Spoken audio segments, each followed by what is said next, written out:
Secondary metabolite क्या होते हैं। आज हम सेकेंडरी मेटाबोलाइट क्या होते हैं थोड़ा सा हम इसका इंट्रोडक्शन देखेंगे। तो मेटाबोलाइट की बात करेंगे। मेटाबोलाइट जैसा कि आपको पता है मेटाबोलाइट क्या होते हैं। मेटाबोलाइट जो सेल में फॉर्मेशन होते हैं, फॉर्म होते हैं, उनको हम मेटाबोलाइट्स कहते हैं। बाय मीन ऑफ फॉर्मेशन होता है by mean of different pathways. Okay, different pathways. अब यहां पे डिफरेंट पाथवेज में जैसे कि अपन बात करेंगे, यदि मैं यहां पे थोड़ा सा एक वर्ड और बोल दूं मेटाबोलाइट पे, तो मेटाबोलाइट पे दो तरीके के होते हैं जिसको हम बोलते हैं primary metabolite. Excuse me sir, इसको हम प्राइमरी मेटाबोलाइट बोल रहे हैं। और सेकेंडरी मेटाबोलाइट क्या होते हैं, तो एक चीज यहां पे समझना, सेकेंडरी मेटाबोलाइट। अब अपन बात करते हैं, देखना सबसे पहला क्वेश्चन क्या आता है यूनिवर्सिटी एग्जाम में, give the difference between primary metabolite and secondary metabolite. इन दोनों में डिफरेंस क्या होता है, एक क्वेश्चन तो ये आता है। और यदि मैं ऑब्जेक्टिव क्वेश्चन बताता हूं तो हर पॉइंट पे ऑब्जेक्टिव क्वेश्चन बनेगा, जैसा कि मैं आपको बताऊंगा। जहां पे बात करूंगा ऑब्जेक्टिव क्वेश्चन की, जिस तरह से कि मैं फार्मासिस्ट एग्जाम की बात करूं, चाहे डीसीओ ड्रग इंस्पेक्टर के एग्जाम की बात करूं, चाहे किसी जैसे जीपेट, जैसे आप जीपेट क्वालिफाई करते हैं तो जीपेट का एग्जाम देना पड़ता है, तो जीपेट से रिलेटेड बात करूं तो इन सभी में जैसे कॉम्पिटेटिव एग्जाम में क्वेश्चन क्या बनता है वो चीज अपन बात करेंगे। तो यहाँ पे पहला बात करेंगे अपन, पहला पॉइंट जैसा आप लोग लिखते भी जाना ताकि आप लोगों को याद रहे। तो पहला पॉइंट बात करेंगे, देखो पहला पॉइंट रहेगा क्या, ये प्रेजेंट रहता है, present in all organism. All organism, organism का मतलब यहां पे समझना, यहां पे हम सेल की बात करेंगे, ये लगभग सभी सेल्स में होता है। हम ये भी याद रखिएगा, दूसरी चीज की हम फार्माकोग्नोसी पढ़ रहे हैं, फार्माकोग्नोसी पढ़ रहे हैं, मेटाबोलाइट्स पढ़ रहे हैं। तो फार्माकोग्नोसी का मतलब हम प्लांट सेल से रिलेटेड बात करेंगे। हम क्या बात करेंगे यहाँ पे, प्लांट सेल से रिलेटेड बात करेंगे। तो यहाँ पे बात करेंगे प्लांट सेल। ओके, तो जब भी मैं यहाँ पे जब बात करूं तो ये याद रखना कि हम प्लांट सेल से रिलेटेड बात कर रहे हैं। क्लियर। आप प्लांट सेल से बात करेंगे तो देखिएगा यहाँ पे किस तरह से पहला पॉइंट लिखा मैंने, सभी सेल्स में मिलता है। अब ये क्या है दूसरा, इसमें सेकेंडरी मेटाबोलाइट क्या होता है। सेकेंडरी मेटाबोलाइट आपका क्या होगा, दैट इज प्रेजेंट इन, इसका पहला पॉइंट रहेगा, present in specific cells of specific plants। जैसे हम बात करते हैं कि क्यूनिन किसमें मिलता है, सिंकोना में मिलता है। जैसे मॉर्फिन किसमें मिलता है, ओपियम में मिलता है। तो ऐसा इसका मतलब ओपियम सभी प्लांट्स में नहीं मिलता, क्यूनिन सभी प्लांट्स में नहीं मिलता। तो इसको अपन एक स्पेसिफिक वर्ड बोलते हैं टैक्सोनॉमिक, टैक्सोनॉमिकल डिस्ट्रीब्यूशन बोलते हैं इसको। ओके, डिस्ट्रीब्यूशन बोलते हैं, शायद समझ में आ गया होगा। टैक्सोनॉमिकल डिस्ट्रीब्यूशन का मतलब ये पर्टिकुलर स्पीशीज में भी ही मिलते हैं, और ये प्राइमरी मेटाबोलाइट्स एक सभी सेल से मिलता है, और ये पर्टिकुलर स्पीशीज में ही मिलेगा। क्लियर। दूसरा पॉइंट पर बात करते हैं, क्या दूसरा पॉइंट रहेगा, तो क्या देखिएगा, परफॉर्म फिजियोलॉजिकल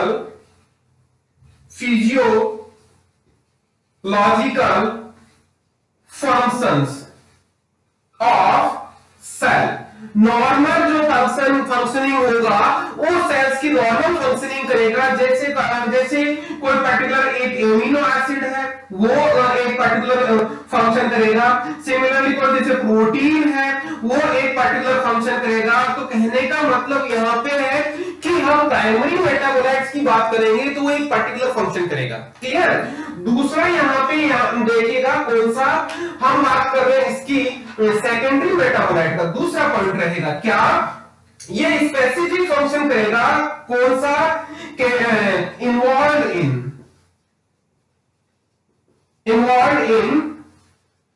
केमिकल adaptation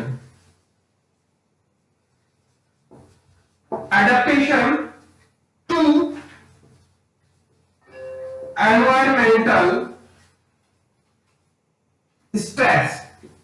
मतलब समझना कि एनवायरमेंट में इस तरह की कंडीशन है तो उस कंडीशन में प्लांट सेल एक स्पेसिफिक क्या बनाएगा, सेकेंडरी मेटाबोलाइट बनाएगा। जैसे कि हम बात करते हैं, यदि आप राजस्थान से बिलोंग करते हो, एक खेजड़ी का प्लांट होता है, खेजड़ी के प्लांट को हम जब काटते हैं तो काटने के बाद में थोड़े कट लग जाता है, उस कट पे गम का एक्सुडेशन होता है, गम निकलता है, तो कहने का मतलब वो सेकेंडरी मेटाबोलाइट है गम का फॉर्म में। क्लियर? तो कहने का मतलब यह जैसे कोई जो प्लांट्स होते हैं उनमें कुछ हम कट करते हैं किस तरह से, तो वहां पे सेकेंडरी मेटाबोलाइट बनते हैं। क्लियर? तो ये दूसरा पॉइंट हो गया। तीसरा पॉइंट देखिएगा, तीसरा पॉइंट यहां पे हम बात करेंगे कौन सा, biosynthesise from specific basic metabolic pathway.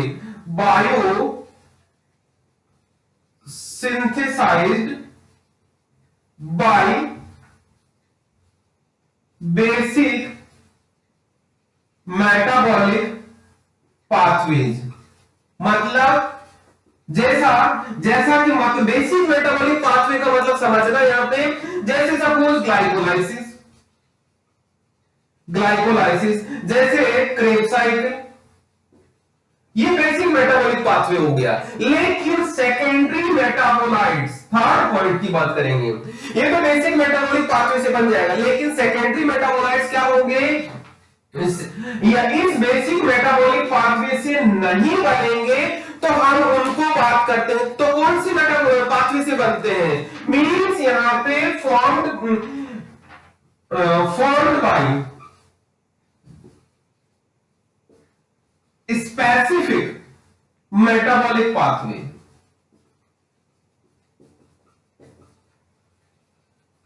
ठीक है? जैसे आपकी जो सिलेबस में है कौन सा, shikimic acid pathway, shikimic acid pathway. Okay, तो ध्यान देना यहां पे अपन ने तीन पॉइंट डिस्कस किया, तीनों पॉइंट को देखना। ये तो यूनिवर्सिटी एग्जाम में जब क्वेश्चन आता तो आपको ये पॉइंट बटोगी से लिखना पड़ेगा, लेकिन यहां पे मैं एक चीज बता दूं कि यहां पे जैसे कॉम्पिटिटिव एग्जाम में तीनों पॉइंट से क्या क्वेश्चन बनता है कि ये बताएं कि सेकेंडरी मेटाबोलाइट सभी सेल से मिलता है या नहीं। मींस आपको बोलेगा कि सेकेंडरी मेटाबोलाइट से रिलेटेड कौन सा स्टेटमेंट ट्रू है, तो क्या करेगा, ये तीनों स्टेटमेंट देगा और आपसे नीचे ऑल ऑफ द अबव का क्वेश्चन पूछ लेगा, तो आंसर अपना ऑल ऑफ द अबव होगा। जिस तरह से यदि ये तीनों स्टेटमेंट आपके एबीसी में लिखा होगा तो डी आंसर हमारा कंप्लीट हो जाएगा, means all of the above answer हो जाएगा। क्लियर? फिर अब अपन बात करते हैं दूसरा, तो यहाँ पे तीन पॉइंट्स हो गए, तीनों पॉइंट्स में कोई कंफ्यूजन हो तो शायद आपको मेरे ख्याल से कंफ्यूजन नहीं होगा। तो involve in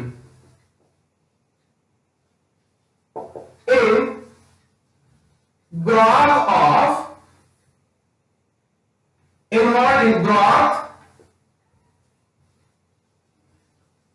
development and reproduction. मतलब इसको समझना, इसका मतलब क्या है कि ये प्राइमरी मेटाबोलाइट्स है, ये प्राइमरी मेटाबोलाइट्स किस किस में इन्वॉल्व होंगे, ग्रोथ में इन्वॉल्व होंगे, डेवलपमेंट में इन्वॉल्व होंगे एंड रिप्रोडक्शन में इन्वॉल्व होंगे। किसकी बात कर रहे हैं हम, सेल की बात कर रहे हैं, प्लांट सेल की बात कर रहे हैं। ठीक है? और ये दूसरा इसका फोर्थ पॉइंट इसका क्या रहेगा, इसका रहेगा ये इकोलॉजिकल फंक्शनिंग में रोल प्ले करता है, मींस इकोलॉजिकल फंक्शनिंग रहेगा इसका। मतलब जैसा कि मैंने बताया था कि एनवायरमेंट में इसको मैनेज करने के लिए, प्लांट को एनवायरमेंट में अडॉप्ट करने के लिए ये सेकेंडरी मेटाबोलाइट कम करते हैं। क्लियर? फिर आता है नेक्स्ट पॉइंट, फिफ्थ पॉइंट कौन सा रहेगा? Form during growth. Next fifth point कौन सा रहेगा? Form during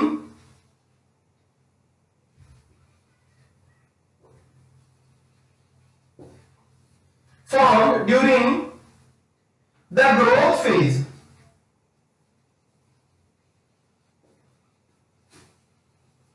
of cell due to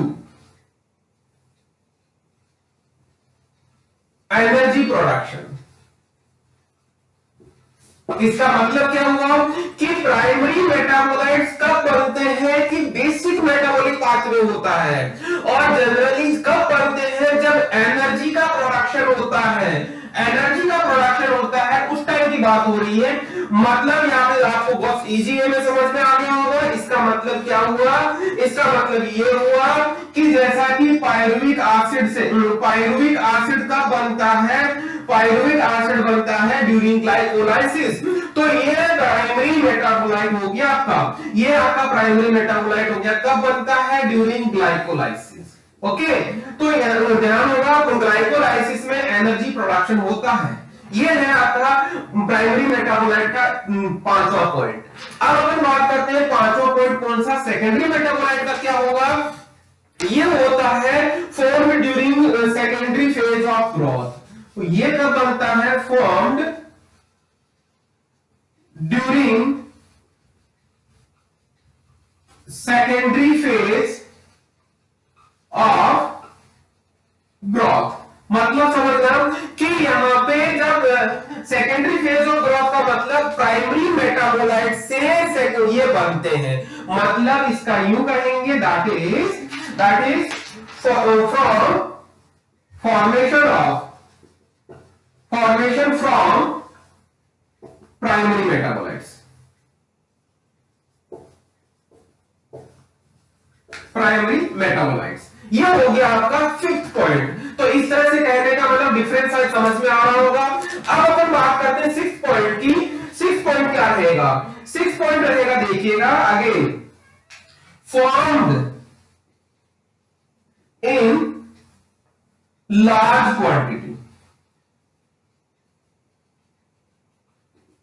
क्यों लार्ज क्वांटिटी में क्यों होगा ये देखिएगा, क्योंकि आपको पता है कि पहला ही पॉइंट मैंने लिखवाया था। क्या लिखवाया था? पहला ही पॉइंट मैंने ये लिखवाया था कि ये सभी सेल्स में बनता है। मतलब क्योंकि जैसा कि आपको एक प्लांट की बात करें, सब प्लांट किससे बना होता है? सेल्स के द्वारा बना होता है। तो सभी सेल्स में बनेगा, इसका मतलब बटोगे से ज्यादा बनेगा। तो कहने का मतलब फॉर्म इन लार्ज क्वांटिटी। फिर उसके बाद में ध्यान दीजिएगा सिक्स पॉइंट का, इसी में इसका सिक्स पॉइंट क्या हो गया? सेकेंडरी मेटाबोलाइट का ये क्या बनेगा? Formed in small quantity. Small quantity मतलब क्यों? शायद समझ में आ गया होगा, क्योंकि इसका फॉर्मेशन इन स्पेसिफिक सेल्स में होता है। स्पेसिफिक सेल्स में ही इसका फॉर्मेशन होता है। जैसा कि आपको पता होगा, इसको इस इजी वे में समझ सकते हैं कि यदि अपन बात करें जनरली प्लांट में जो होता है, जनरली जो मीठी चीज होती है वो कहां होती है कि एक पर्टिकुलर स्पेसिफिक चीज में ही होती है। जैसे सिट्रिक एसिड बनता है तो किसी पर्टिकुलर स्पेसिफिक कंडीशन में ही बनता है। तो वो हो गया बात आ गया आपका कौन सा? स्पेसिफिक सेल्स में। Extraction and isolation is very easy. Okay, और इधर बात करेंगे extraction and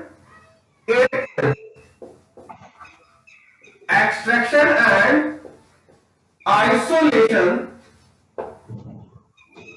is, sorry are करेंगे, इज नहीं होगा, आर डिफिकल्ट। ओके, कैसे समझना? यहां पे मैं यदि एग्जांपल देता हूं, यहां पे एग्जांपल जैसे कि आपको स्टार्च निकालना है। स्टार्च निकालना है किससे? पोटैटो से। तो बहुत आसान है। पोटैटो गरम करेंगे, गरम करके एक पर्टिकुलर प्रोसीजर अप्लाई करेंगे। क्यों? क्योंकि आपको जो आलू होता है वो किसका बना होता है, कार्बोहाइड्रेट का बना होता है। मैक्सिमम पार्ट जो आलू होता है उसका मैक्सिमम पार्ट कार्बोहाइड्रेट ही होता है, तो उससे आलू से स्टार्च निकालना very easy.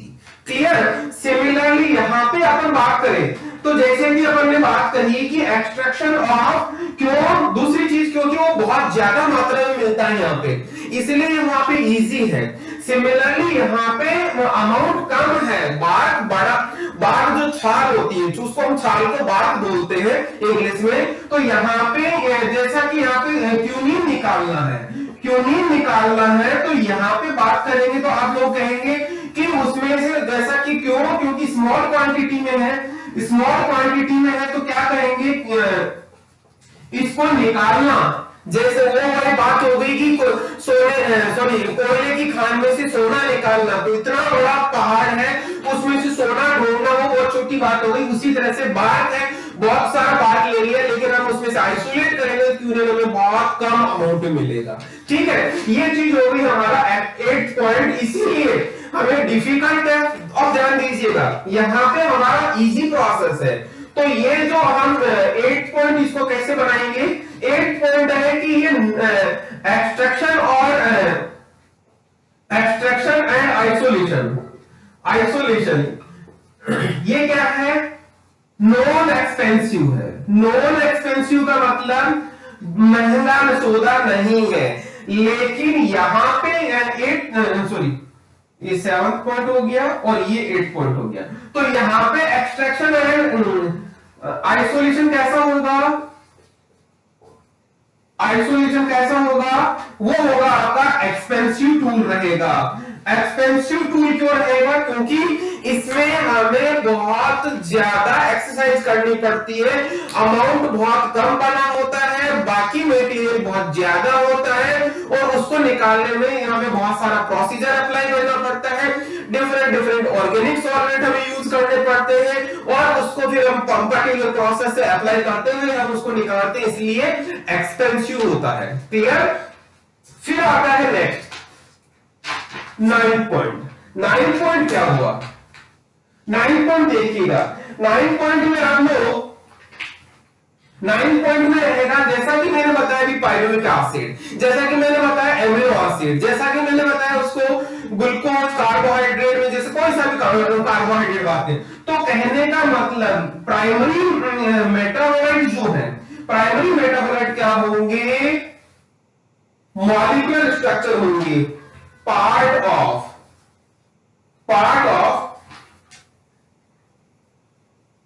Molecular structure of cell component.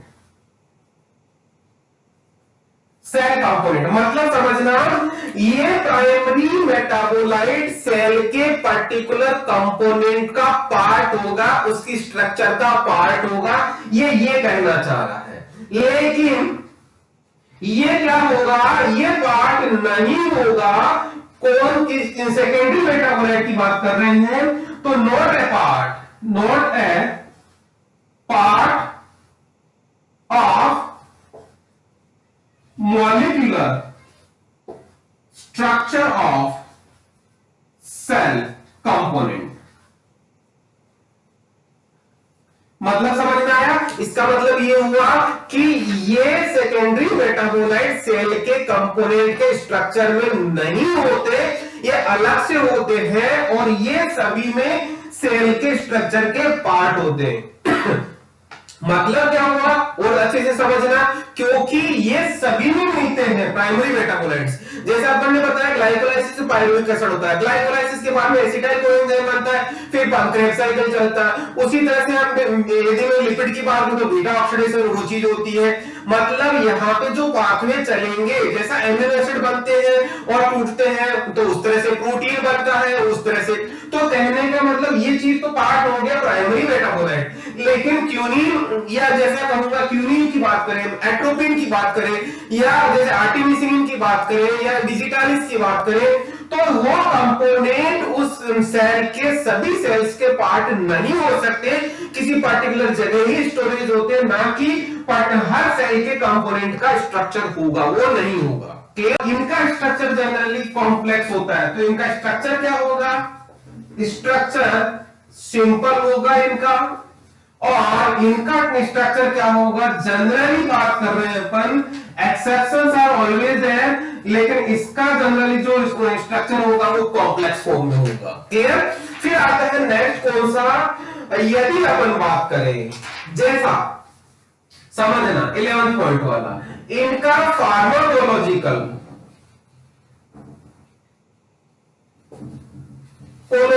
Action या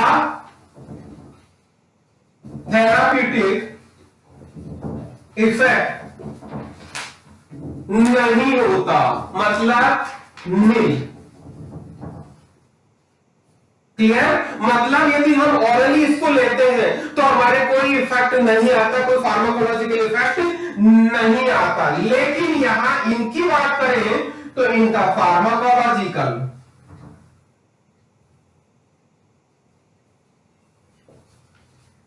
एक्शन या इसका क्यों कहेंगे थेरापेटिक इफेक्ट होगा ही होगा, 100% होगा, अवेलेबल होगा या प्रेजेंट होगा। इसीलिए इनका यूज एज ए ड्रग किया जाता है, जनरली अपन एज ए ड्रग यूज करते हैं। जैसा कि आपको पता है क्यूरिन का हम एज ए एंटीमलेरियल यूज करते हैं, आर्टिमिसिनिन का अपन एज ए एंटीमलेरियल यूज करते हैं, जैसा कि डिजॉक्सिन का हम एज ए कार्डियोग्लाइकोसाइड के तौर पे यूज करते हैं। डिफरेंट हम डिटेल में आगे पढ़ेंगे, आपको एग्जांपल के तौर पे आता जाएगा। तो हम नेक्स्ट कौन सा, नेक्स्ट बात आती है कौन सी, इनके हम एग्जांपल की 12वां नंबर का डिफरेंस आ जाएगा, मतलब इसके एग्जांपल्स की बात करेंगे तो एग्जांपल्स कौन से हो गए यहां पे, जैसे कार्बोहाइड्रेट हो गया, कार्बोहाइड्रेट हो गया, एमिनो एसिड हो गया, जैसे प्रोटीन हो गया। ये सारे के सारे एग्जांपल्स किसके हो गए, प्राइमरी मेटाबोलाइट्स के, जो जनरली सेल में बनते हैं, टूटते रहते हैं, बनते हैं, टूटते रहते हैं, depending on the cell requirement. Clear.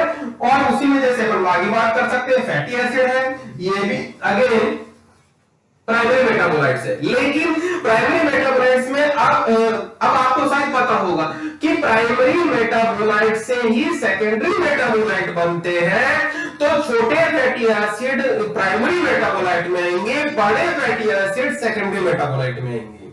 तो कहने का मतलब यह था 12 नंबर का में कहेंगे एग्जांपल्स की बात करेंगे, तो इसमें एक पर्टिकुलर कैटेगरीज की बात करूंगा मैं यहाँ पे। जैसा आपको पता है एल्केलॉइड्स में अपन एग्जांपल कर सकते हैं, एट्रोपिन कह सकते हैं, जैसा कि आपने क्यूरिन ने किया, मॉर्फिन किया, ये सारे के सारे आपके एग्जांपल्स आ गए इसमें आपके सेकेंडरी मेटाबोलाइट्स में। ठीक है। और दूसरा अपन एग्जांपल बात कर सकते हैं कौन सा, ग्लाइकोसाइड्स में जैसे डिजॉक्सिन या आ गया। नेक्स्ट आपका रेजिन की बात करें, रेजिन में आपका कुर्कुमिन। ठीक है। तो इस तरह से आपका कौन सा, टर्पिनॉइड्स में जैसे बात करें, ये हो गया आर्टिमिसिनिन।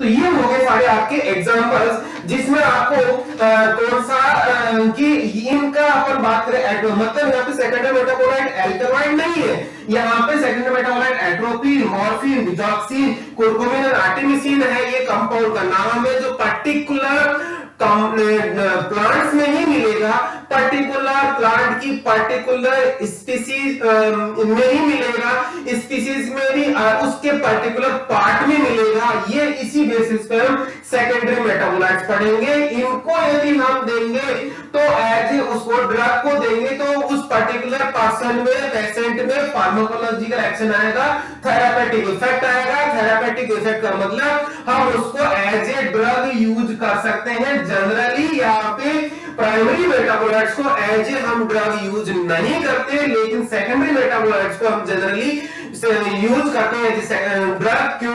क्योंकि यहाँ पे ये फार्माकोलॉजिकल एक्शन देता है। ये है सारा का सारा। अब मैं यहाँ पे क्वेश्चन बताता हूं, क्वेश्चन किस तरह से आता है। जैसा कि पहला क्वेश्चन बनता है, give the difference between primary and secondary metabolites. ये लगभग हर साल क्वेश्चन आता है, और एग्जामिनर में यदि आपका प्रैक्टिकल होता है तो प्रैक्टिकल में भी आपको पहला क्वेश्चन ही पूछता है कि प्राइमरी मेटाबोलाइट क्या होते हैं, सेकेंडरी मेटाबोलाइट्स क्या होते हैं, या यूं कहूंगा कि प्राइमरी मेटाबोलाइट्स और सेकेंडरी मेटाबोलाइट में दोनों में डिफरेंस बताओ। तो वो चीज आपको मैंने बता दी है सारी की सारी। क्लियर?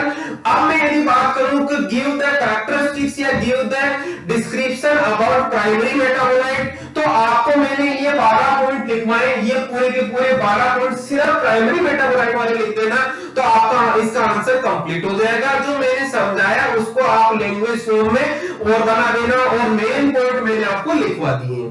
उसी तरह से सेकेंडरी मेटाबोलाइट है। सेकेंडरी मेटाबोलाइट में क्वेश्चन क्या बनता है, गिव द डिस्क्रिप्शन या give the short note on secondary metabolite. तो मैंने ये 12 पॉइंट लिखवाए हैं। इन पॉइंट्स को आपको एक्सप्लेन करते हुए पॉइंट वाइज लिखते जाना, आपका आंसर कंप्लीट हो गया।